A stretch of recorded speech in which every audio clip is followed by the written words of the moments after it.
महायुती सरकारने मंजूर केलेल्या पुण्यश्लोक अहिल्यादेवी होळकर शेतकरी कर्जमाफी योजनेतील अटी आणि शर्तींमुळे राज्यातील 12,71,000 शेतकऱ्यांना याचा फटका बसणार असल्याचा दावा करत शेतकरी नेत्यांनी या योजनेवर जोरदार टीका केली आहे।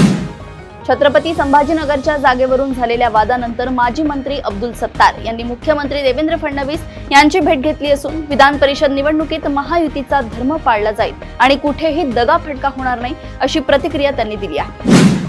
विमान अपघातात निधन झालेल्या फ्लाइट अटेंडंट पिंकी माळी यांच्या कुटुंबाला अद्याप मुख्यमंत्री सहायता निधी आणि इन्शुरन्सचे पैसे मिळाले नसल्याचा आरोप आमदार रोहित पवार यांनी केला असून पिंकी यांच्या वडिलांनीही याबद्दल आपली खदखद व्यक्त केली आहे।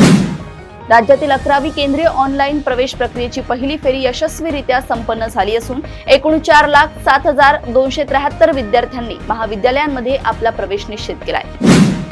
आगामी कुंभमेळ्याच्या पार्श्वभूमीवर नाशिक शहरातील खड्डे आणि खराब रस्त्यांमुळे अपघातांचा धोका वाढल्याचे सांगत खासदार राजाभाऊ वाजे यांनी शहराची अवस्था नांगरलेल्या शेतासारखी झाल्याचा संताप व्यक्त केलाय।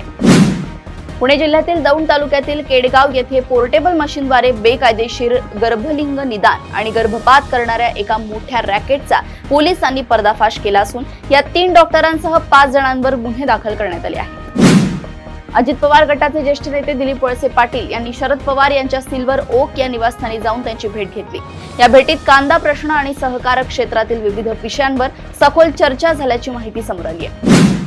पुणे महापालिकेने सफाई कर्मचाऱ्यांसाठी सुरू केलेल्या डिजिटल फेस रिकग्निशन प्रणालीच्या धसक्यामुळे कर्मचाऱ्यांची कामावरील दैनंदिन हजेरी 20% थेट 70% पोहोचली आहे।